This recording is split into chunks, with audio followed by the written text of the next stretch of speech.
Hi, I'm Leanna Chamish, the ghost of Fanex Past.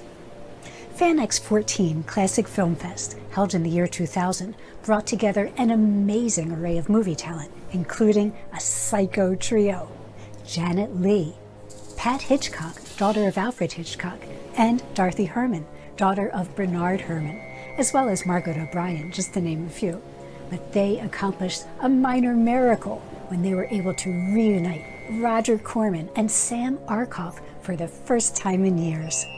It brought tears to many an eye. Now, there were horrific thunderstorms during the fest, and many guest flights were delayed. Roger and Julie Corman went through a real nightmare getting to the show. They were waylaid in Chicago, then took a later flight to New York, and then a train to D.C., and reached the hotel in the wee small hours of Saturday morning. Sadly, they missed the opening ceremony, but they were up and ready for the show on Saturday. Roger Corman, the man, the myth, the legend, is our hero. The man can make a movie on change he found in his couch. He has inspired and nurtured more filmmakers than we can count, including A-list directors such as Joe Dante, James Cameron, and Francis Ford Coppola. He also gave many women their first shot, including Gail Ann Hurd, Kat Shea, and Penelope Spheris, as well as influencing Z-list micro-budget filmmakers, including Sue Svehla, chairperson of Fanex. He's also down to earth and didn't mind sitting and chatting and eating hot dogs with the awestruck Fanex staff. It was truly one of the highlights of Classic Film Fest for Gary and Sue Svehla to spend time with Roger and Julie Corman, two people they admire so much. Okay, now, if you don't know Roger's credits, let me tell you about... You know what? Actually, we don't have that much time, so you're going to have to look that up. Now, Julie Corman was a major influence for female filmmakers as a producer, and at the time of Classic Film Fest, had just been tapped to serve as chair of the graduate film department at NYU. It was a thrill having Roger and Julie Corman as guests, and another magical Fanex weekend. In this talk, Roger discusses the series Black Scorpion and took questions from the audience.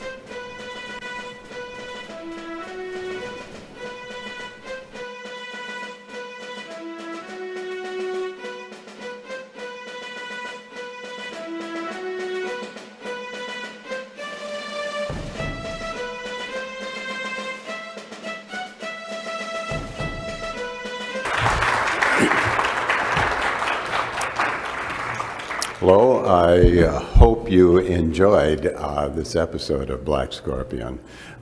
Black Scorpion started as one of a series of pictures I did for Showtime a couple of years ago. It was extremely successful, and it got a very high rating in the United States, and when it went overseas, it did even better. It got the highest rating of its time all year in France, and did the same thing in Germany. And the German television station called me and said they wanted to make a German Black Scorpion. I have no idea what that would have looked like if they had made it.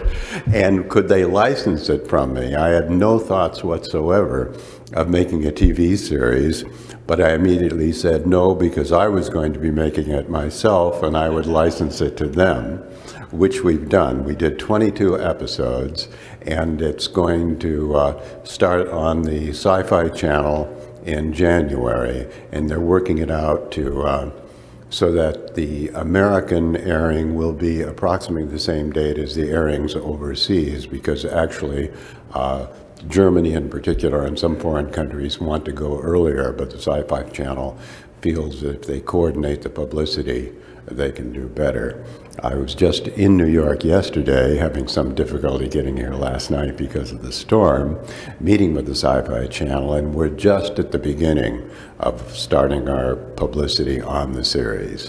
What you saw, I think it was photo finish, I'm not certain, is a a good example of the show. Michelle Lintel, the former Miss Kansas, plays Darcy Walker, who is a policewoman by day, as you know, and Black Scorpion by evening. It is a straightforward attempt to have fun with the genre, to do really a female Batman, Superman, Spider-Man kind of character, not taking it too seriously, having a great deal of action, having hopefully some humor in it at the same time. And essentially it's as if we had taken a comic book, except we didn't. We started straight from scratch. If anybody has any questions or anything, I'd be happy to answer them. It will be shown in Canada, and I'm not certain exactly how that works myself. I think the Sci-Fi Channel extends to Canada, but I think our basic contract is with them, and they have to do something in addition. They have to pay us more money to get Canada, is what it amounts to. Okay. Yes? Now that is the Scorpion Mobile. What we did, we have a white Corvette for her car during the day, and we took a Corvette, actually last year's model Corvette, which we bought used in order to save a couple of bucks, because the Corvette doesn't change its basic style, as you know, much from year to year, and then we rebuilt the Corvette to make it the Scorpion Mobile. We're going to have action figures of the Scorpion Mobile, the various characters, and so forth. Did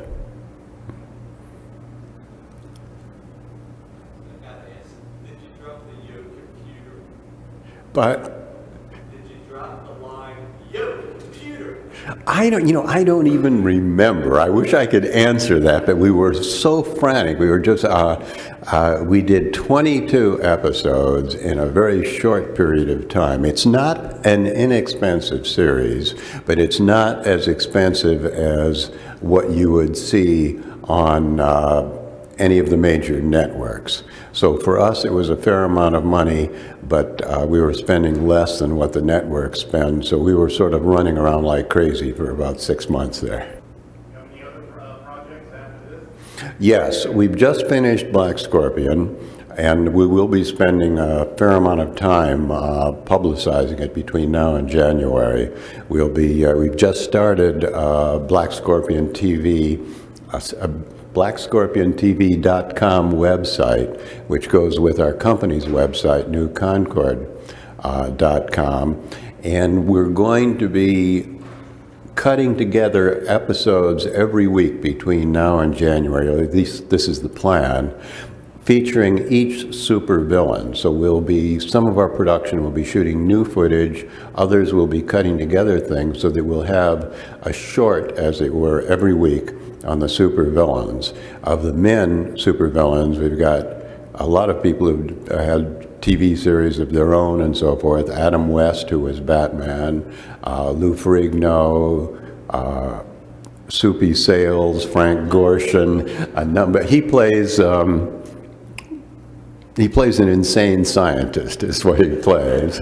And then for the girls, we have 17 Playboy Playmates, including the current Playmate of the Year, Victoria Silverstedt. There is no nudity in the series, however. We save money on the wardrobe. Some of the wardrobe for these girls does not have a great deal of fabric in them. But what we're trying to do with the great-looking girls is appeal to young men, and at the same time to sort of have our cake and eat it too, which is to, in no uncertain terms, have a strong leading lady who solves her own problems. For instance, I can think of the success of not the most original TV series ever done, Xena, Warrior Princess. I mentioned to the guys who made it, this is very similar to, I did 3 pictures, Barbarian Queen. And they said, yeah, it's Barbarian Queen. And I said, you could have changed the name a little bit from Barbarian Queen to Warrior Princess. Is not very much of a jump in originality. But at any rate, despite whatever feelings I may have about Xena, and I have some very heavy ones, it has undoubtedly been successful. So we're trying to emulate to a certain extent the fact that it is a strong heroine which should appeal to women. So we'll be doing a lot of production for our website on these individual segments of Black Scorpion. In addition, we have 3 pictures set to go this fall. The first is King Dinosaur. We had a picture called Carnosaur, which came out 3 weeks before Jurassic Park and did extremely well for us, which led to Carnosaur 2 and Carnosaur 3, at which point we figured enough, but we put the dinosaurs in storage, and we've been holding them for the last few years. And with the success of Disney's Dinosaur and BBC program, which I haven't seen, about dinosaurs, we figured it's time to bring the dinosaurs back out of storage, and we're going with King Dinosaur, the greatest fighting machine ever created. It's an army experiment to clone dinosaurs to replace fighting men so that we won't have the business of our boys dying in battle. These intelligent dinosaurs will do the actual fighting for us. Needless to say, something goes wrong with that experiment.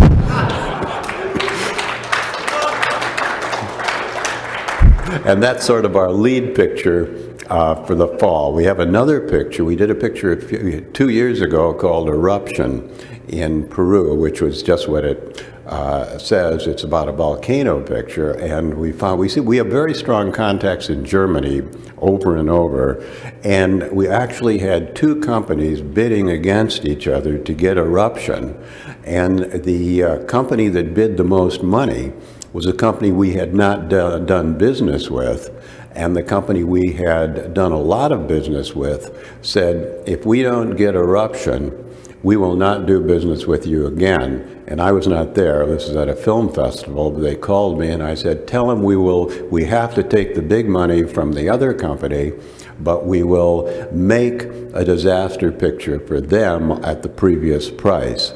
So with that pre-sold, we're shooting Shakedown, which is an earthquake picture, but there have been so many disaster films, we tried to figure out some way to make this new rather than just a disaster film. And we came up with the idea that a bank is in the process of being robbed in San Francisco when an earthquake hits. So this is a bank robbery / earthquake picture. Now our third picture is probably the wildest of all. We did a picture in the 1970s with our 2 great stars of the 70s, Pam Greer and Margaret Markov. Pam was a beautiful black girl, and Margaret was a very tall, beautiful, blonde, white girl, and we paired them in several films, and they were just phenomenally successful. One of the films we made, we shot it at Cinecittà in Rome, was a picture called The Arena, about female gladiators, with Pam and Margaret as the 2 lead gladiators. With the success of Gladiator, our distribution company said, actually I went to them and I said, why don't we reissue The Arena? Everybody still remembers Pam Greer. And they said, well, it's been sold so many, we really sold it everywhere. They said, remake it. So we're remaking it because of some insane deal we were able to get in Russia, because they've got some Roman sets somewhere near Yalta that we can use. we tried to come up with a title, and actually a very straight woman who has no connection with the motion picture industry and is very conservative. I was talking to her at a dinner party and saying, I've got to get a new title for the arena, and she came up with a title. She said, Gladiatrix. So we're going with Gladiatrix, and we have signed, because we don't have money for stars, but we wanted to get some sort of publicity. So we've starred to replace Pam and Margaret. We have the Playboy Playmate of the Year. The publicity will go this way, so I've forgotten their names. So-and-so Playmate of the Year versus so-and-so Playmate of the Year runner-up. The competition continues. So these are our three main pictures for the fall. We have a couple, but we have somewhat straighter films.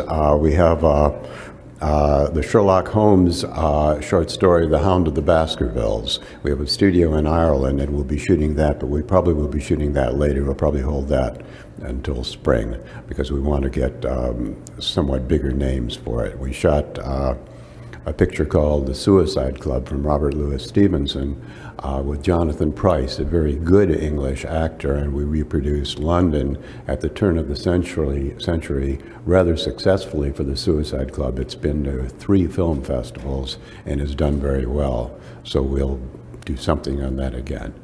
Anything else? Yes? One of the things that you're well known for, of course, is combining some of the great films, combining talent that weren't getting the great roles and was part of that, with young people that you were given the first chance, like Jack Nicholson, Peter Fonda. How did that type of thing work out as far as combining the different generations? It has worked out better in the past than it has recently. The only time we really did well recently was when I got tired with our casting people of saying we're really going for, and they're very good people, but really people who've been on television. We know we can't afford the biggest stars. And I said, but we're not really springing anybody loose to do what we did before. The last person we had, I think, was probably Sylvester Stallone, who started with us, and that was 20 years ago. We haven't had anybody, so I finally said, for a picture we did again in Peru, Fire on the Amazon, which is an adventure picture in the Amazon rainforest, forget all the stars. I want to go with 2 young people who we think have potential. So we signed 2 unknowns, Craig Shaffer and Sandra Bullock. Craig got the lead in the Robert Redford picture, A River Runs Through It, and we said, okay, we'll hold this picture because Craig's going to be a big star. And so we held it and until that picture came out. Meanwhile, Sandra got the lead in, I've forgotten whatever it was, and we said, okay, we'll hold that. And Speed came a little bit after that. So we released that just a little while ago. It's in home video and on DVD and in a video store near you at the moment. And we went back and recut the film and added a couple of scenes with Sandra that we had cut out earlier on. And that film has been hugely successful for us. So at the moment, the only person of the young people who've come up for us is Sandra. And Craig is having a pretty good career too, although it's at the moment hasn't hit quite as spectacularly as Sandra.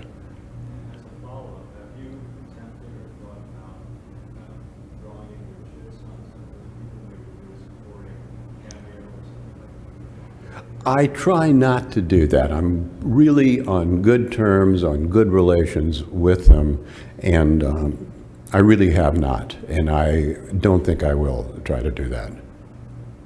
Yes? I don't know if you mentioned this, I was really entertained by your work with American Movie Classics, opening up last October with the writing serial, Fanex. So is there any indication you could be doing more stuff with American Movie Classics? They want us to do a couple more. It got very good ratings, and they were very pleased. So we are, what?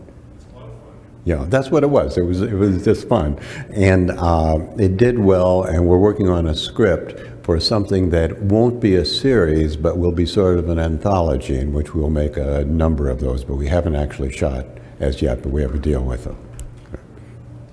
Yes. You once said that watching horror films or being scared, it releases stress or a pressure on the brain or something? Well, that's something similar. I think that what horror really is the recreation of childhood fears. The little kid is afraid of the dark, he's afraid of the lightning, he's afraid of the thunder, he's afraid of the monsters under the bed. The parents tell him there's nothing there to be afraid of, and he says yes, but he knows damn well there's plenty to be afraid of. But he represses this, at least according to my theory, which is a sort of a weird interpretation of Freud. I doubt that old Sigmund would go along totally with this, but it's not that far away from his theories. That the conscious mind, as that young child grows and develops, represses these fears. And from Freudian theory, a repressed fear or a repressed desire, which is generally considered to be a sexual desire, a repressed desire is very dangerous because it can break through. It's just that. It's still there. It's a powerful desire, a powerful fear, and it can break through from the unconscious mind to the conscious mind. And I think the task of the horror filmmaker or writer or whatever is really to do that, to break through the defenses of the conscious mind and tap that childhood fear. And I've seen it work. If it's done correctly, the audience will scream at the time you want them to scream if you're really working well. And I think there is a kind of a cathartic effect, that this thus becomes a slight release of the pressure from the unconscious mind. I have no way to prove it, but I believe it's at least a reasonable theory. I agree too. I think people should watch horror films, monster movies. I think that's healthy. Yeah, it's very healthy. I think that should be one of our slogans. For your health, see horror films. Yes.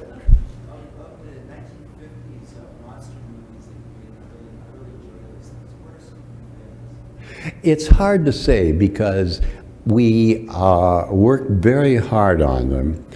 They were generally done on 10-day schedules of budgets of anywhere from, well, a little less than 10 days for $30,000 and $40,000 films, up to $70,000 or $80,000 films. And the special effects by today's standards really aren't there. At the time, they were good enough. The audience, the willing suspension of disbelief, they wanted to see these films, they knew they were low-budget films, and they accepted the special effects as such. Looking at them today, you say, how did we ever get away with that? Did we really get people to come and see the films with the monsters we built? But indeed we did. I mean, they built AIP, they contributed to the rebirth of Allied artists. The audience came in droves to see these films. So I don't know if I would pick anything in particular, maybe not of this earth, because it had less emphasis on special effects. We didn't have enough special effects in it so that it would look that cheap. On the other hand, one of the better ones, which cost a little bit more, was done in color with Ray Milland, which I always liked, was X, the Man with X-Ray Eyes. Now, X really would have benefited from better special effects. As a matter of fact, there's a possibility of it's being redone by Warner Brothers, and I think that film, because I always liked the storyline of the film, and so many of the special effects films being done today don't really have much of a storyline. They are totally dependent upon the special effects. I think X, if it's remade correctly, could be a very good film because it would still have what I consider to be a strong storyline, but would then have the special effects that it really needed. Yes.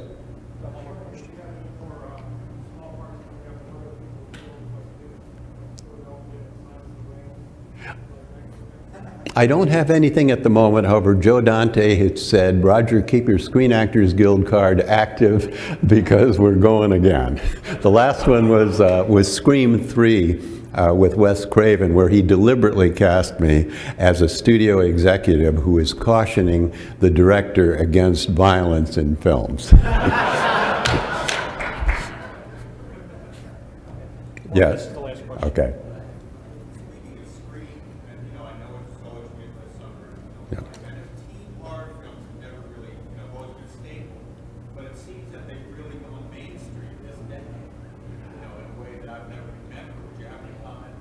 I think it is because they're being made on bigger budgets, and so therefore they're bigger, and frankly they're better. And I think the man who led it is a friend of mine for whom I have a great admiration, who's Wes Craven.